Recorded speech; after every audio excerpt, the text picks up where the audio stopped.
বনি ইসরায়েলের সূত্রপাত হয়েছিল নবী ইব্রাহিম আলাইহিস সালামের সময়। তার পরবর্তী বংশধর থেকেই জন্ম নেয় বনি ইসরায়েলের 12টি গোত্র। তারা তখন জেরুজালেমে বসবাস করত। একটা সময় তারা একে একে জেরুজালেম ছেড়ে পালিয়ে যায়। কিন্তু কেন? আর এখানে মুসলিম জনগোষ্ঠীর বসতিই বা কিভাবে গড়ে উঠল? এখন কেনই বা আবার ইহুদিরা ইসরায়েল দখল করল? এটা কি শুধুই ধর্মীয় কারণ, নাকি এখানে ভূ রাজনৈতিক কোনো অভিসন্ধি লুকিয়ে আছে? আবার কেনই বা বন্ধু রাষ্ট্র ইরান আজ ইসরায়েলের চরম শত্রু? এসব প্রশ্নের জবাব খুঁজতে চেষ্টা করব আমাদের আজকের ভিডিওতে। সঙ্গে থাকুন, দেখতে থাকুন কসমিসোল বাংলা। বনি ইসরায়েল বংশের সূত্রপাত ঘটে নবী ইব্রাহিম আলাইহিস সালামের সময়ে। তার সন্তান ইসহাক আলাইহিস সালাম এবং নাতি ইয়াকুব আলাইহিস সালাম, যিনি ইসরায়েল নামেও পরিচিত ছিলেন। তার 12 জন সন্তান থেকেই জন্ম নেয় ইসরায়েলের 12টি গোত্র, যারা একসময় বর্তমানের প্যালেস্টাইন এবং ইসরায়েল অঞ্চলে বসবাস করত। ইসহাক আলাইহিস সালামের 12 জন পুত্রের একজনের নাম ইয়াহুদ। তার নামানুসারেই পরবর্তীতে বনি ইসরায়েলের নামকরণ হয় ইহুদি। তারা ছিল একেশ্বরাবাদী। ইহুদিদের ইতিহাসে 12টি গোত্র একসময় মিলিতভাবে বসবাস করত প্রাচীন ইসরায়েল এবং জেরুজালেম এলাকায়। তবে সময়ের সাথে তারা বিভক্ত হয়ে পড়ে। প্রথম ধাক্কা আসে খ্রিস্টপূর্ব 922 সালে, যখন সুলাইমান আলাইহিস সালামের মৃত্যুর পর রাজত্ব 2 অংশে ভাগ হয়ে যায়। উত্তরে ইসরায়েল, দক্ষিণে ইয়াহুদা। উত্তরের 10টি গোত্র গড়ে তোলে ইসরায়েল রাজ্য, আর ইয়াহুদা ও বিনিয়ামিন রয়ে যায় দক্ষিণে। খ্রিস্টপূর্ব 722 সালে আসিরিয়ান সাম্রাজ্য আক্রমণ করে উত্তর ইসরায়েল। এই 10টি গোত্র পরাজিত হয়ে ছড়িয়ে পড়ে। ইতিহাসে তারা পরিচিত লস্ট 10 ট্রাইবস অব ইসরায়েল নামে, কারণ এরপর তারা আর কখনো সংগঠিতভাবে ফিরে আসেনি।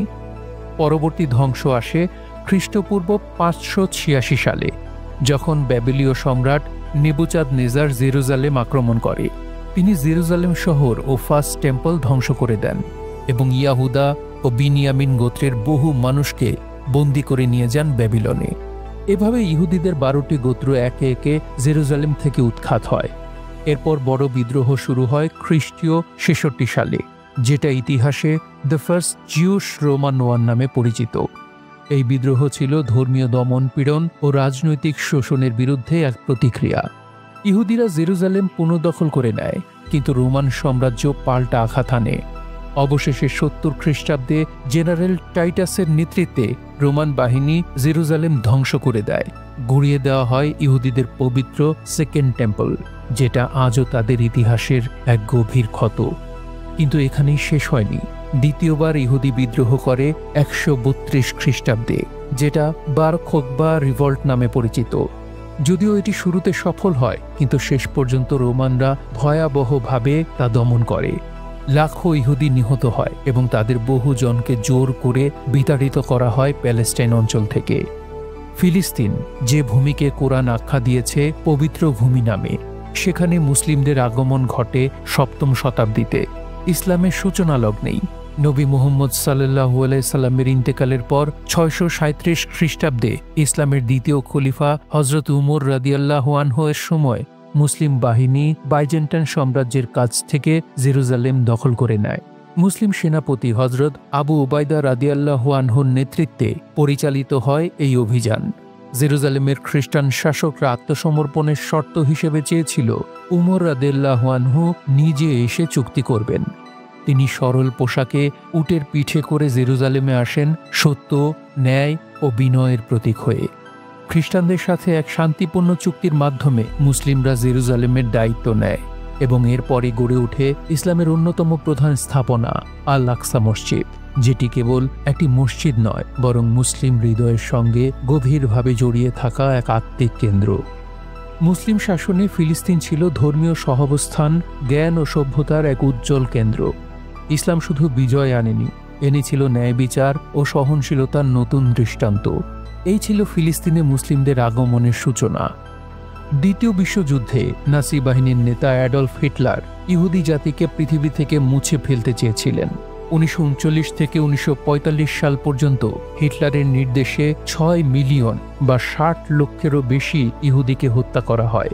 এই গণহত্যা ইতিহাসে পরিচিত হয় হলোকাস্ট নামে, যার অর্থই হল সম্পূর্ণ ধ্বংস। যুদ্ধ শেষে ইউরোপ জুড়ে ছড়িয়ে ছিটিয়ে থাকা লাখ লাখ ইহুদি শরণার্থী দিশেহারা হয়ে পড়ে। ঠিক তখনই উঠে আসে পুরনো এক স্বপ্ন, নিজেদের একটি রাষ্ট্র। আর তখনই তাদের টার্গেট হয় ফিলিস্তিন। ব্রিটিশরা তখন ফিলিস্তিন নিয়ন্ত্রণ করছিল। দীর্ঘদিন ধরেই বিশ্বজুড়ে জায়নিস্ট মুভমেন্টের মাধ্যমে ইহুদিরা সেখানে রাষ্ট্র প্রতিষ্ঠার দাবি জানিয়ে আসছিল। অবশেষে 1948 সালে হলোকস্টের তীব্র আবেগ ও পশ্চিমা সহানুভূতির জোরে প্রতিষ্ঠা পায় ইসরায়েল রাষ্ট্র। কিন্তু এই পুনর্বাসনের গল্পে ছিল এক গভীর বিপরীত সত্য। ফিলিস্তিনে তখন বাস করত আরব মুসলিমরা, যাদের জমি ঘরবাড়ি ছিনিয়ে নিয়ে শুরু হয় ইহুদি বসতি স্থাপন। ইহুদি নিধনের মর্মান্তিক ইতিহাস থেকে উঠে আসা একটি জাতির বেঁচে থাকার সংগ্রাম, আবার অন্য এক জাতির উচ্ছেদ। এই দ্বৈত বাস্তবতা আজও মধ্যপ্রাচ্যের রাজনীতিকে করে তুলেছে সবচেয়ে জটিল ও রক্তাক্ত। এই রাষ্ট্র গঠনের জন্য উচ্ছেদ করা হয় প্রায় 7 লাখ মুসলিম ফিলিস্তিনিকে, ধ্বংস করা হয় 500রও বেশি গ্রাম। এই ঘটনাকে ফিলিস্তিনিরা বলেন নাকবা, অর্থাৎ বিপর্যয়। তাদের ঘরবাড়ি, জমি, এমনকি পূর্বপুরুষের কবর পর্যন্ত দখল করে বসতি গড়ে তোলে ইসরায়েল। শুরু হয় ইহুদি মুসলিম সংঘাত। 1993 সালের 13 সেপ্টেম্বর ওয়াশিংটনের হোয়াইট হাউসে পিএলওর নেতা ইয়াসির আরাফাত এবং ইসরায়েলের প্রধানমন্ত্রী ইসরায়েল বেনিসনের মধ্যে ঐতিহাসিক শান্তি চুক্তি স্বাক্ষর হয়, যা অসলো চুক্তি নামে পরিচিত। এই চুক্তি ছিল শান্তির প্রতিশ্রুতি, কিন্তু বাস্তবে তা ছিল একটি রাজনৈতিক নাটক। চুক্তির পরে ইসরায়েল বসতি গড়তে থাকে পশ্চিম তীরে, জারি রাখে সেনা টহল ও অবরোধ।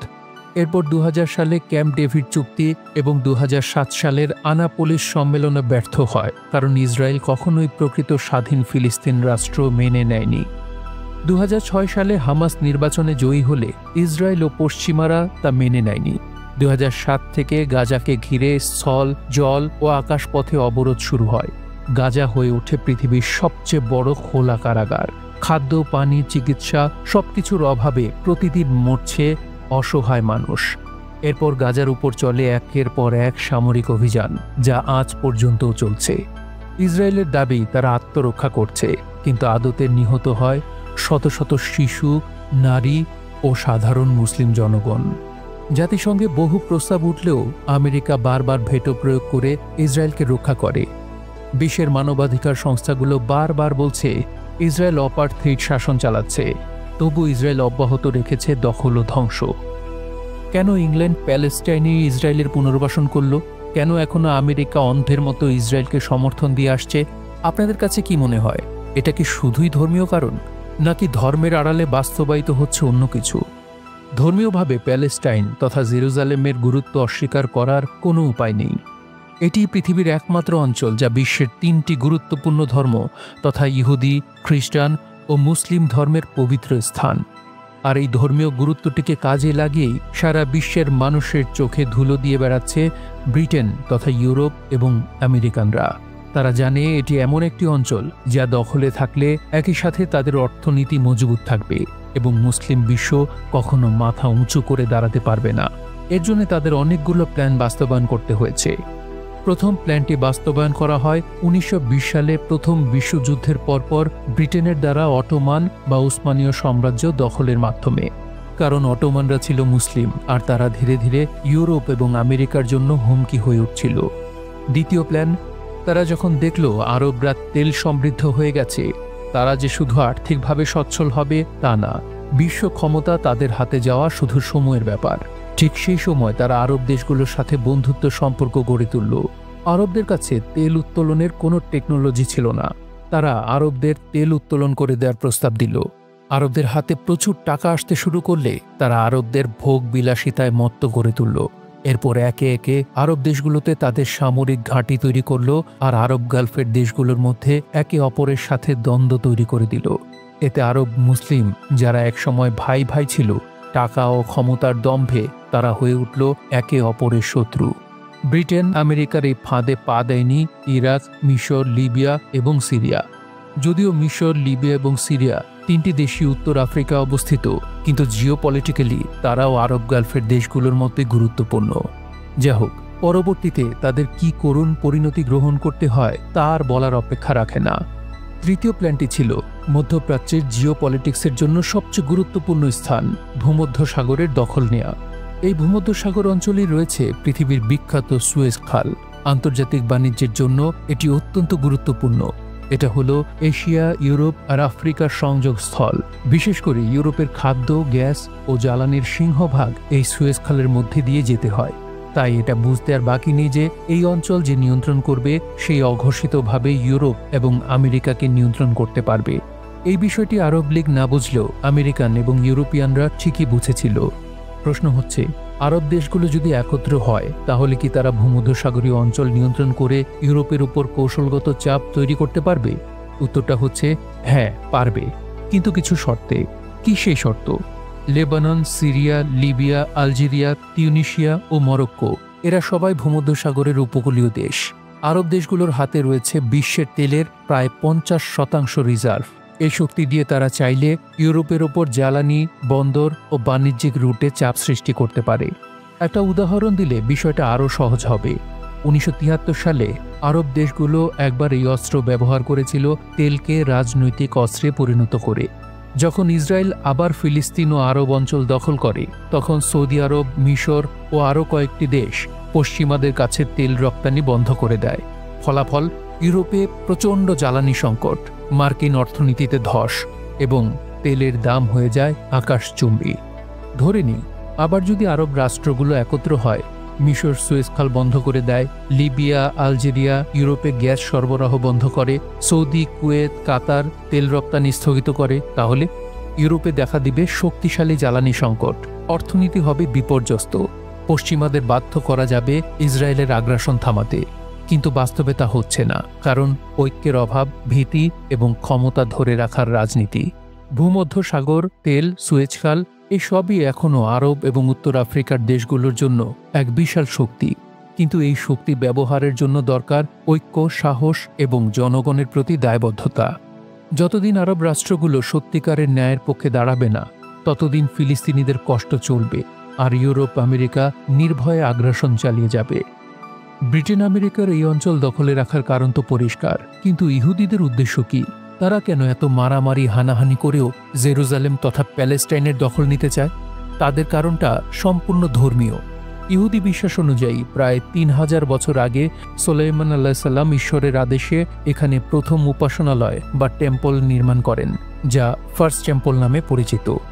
খ্রিস্টপূর্ব 586 সালে ব্যাবিলীয় সম্রাট নেবুচাঁদনেজার দ্বারা ধ্বংস করা হয় ফার্স্ট টেম্পল এবং 70 খ্রিস্টাব্দে জেনারেল টাইটাসের নেতৃত্বে রোমান বাহিনী সেকেন্ড টেম্পল গড়িয়ে দেয়। ইহুদিদের বিশ্বাস, এই মন্দিরের ভেতরেই ঈশ্বরের অস্তিত্ব রয়েছে। আজও সেই মন্দিরের একটি অংশ পশ্চিম প্রাচীর বা ওয়েস্টার্ন ওয়াল জুড়ে লাখো ইহুদি কান্নার প্রার্থনা করে। তাদের ধর্মগ্রন্থ তাওরাত ও তালমুদে শত শতবার জেরুজালেমের কথা এসেছে। প্রতিদিনের প্রার্থনায় তারা জেরুজালেমের দিকে মুখ করে দাঁড়ায়। তাদের বিশ্বাস, একদিন মাহাদি বা মেসিয়াহ আসবেন এবং ঠিক এই জায়গাতেই আবার গড়ে উঠবে তৃতীয় মন্দির বা থার্ড টেম্পল। আর সেই কারণেই ধর্মীয়ভাবে জেরুজালেম ইহুদিদের কাছে এতটা গুরুত্বপূর্ণ। তাদের এই ধর্মীয় অন্ধবিশ্বাসের ভূ রাজনৈতিক ফায়দা নিচ্ছে ইউরোপ এবং আমেরিকা। এবার আসা যাক ইসরায়েল আর ইরান প্রসঙ্গে।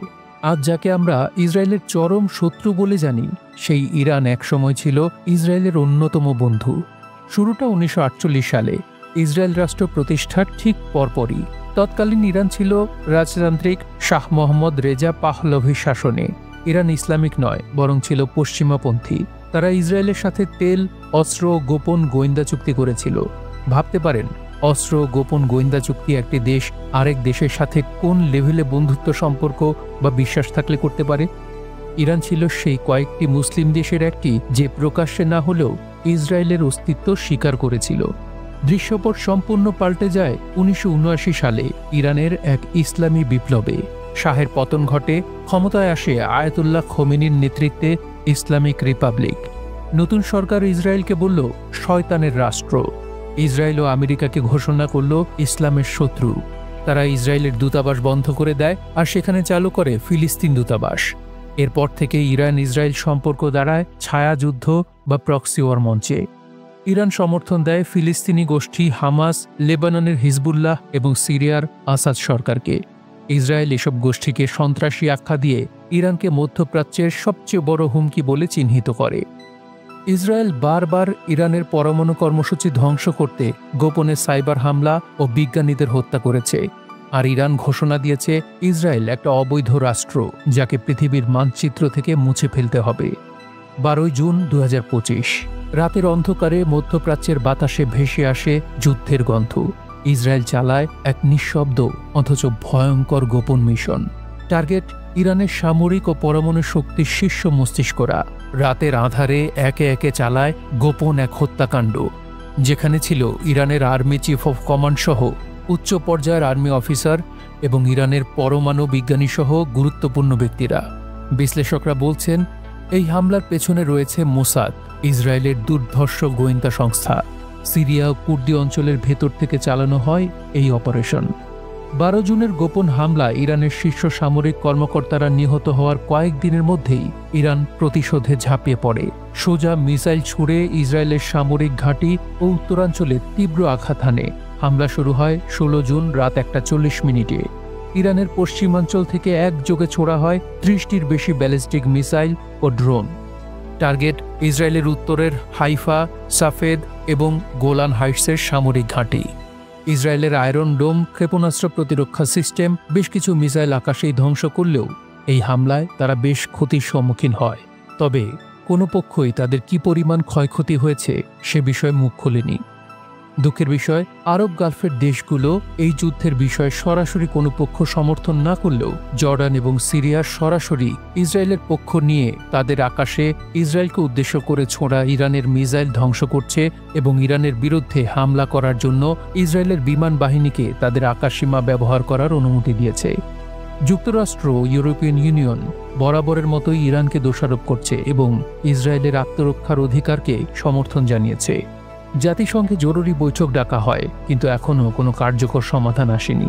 বিশ্লেষকরা বলছেন এই প্রতিশোধমূলক হামলা শুধু শুরু। পুরো মধ্যপ্রাচ্য সহ সারা বিশ্বকে আবার এক বিশ্বযুদ্ধের দ্বারপ্রান্তে এনে দাঁড় করিয়েছে।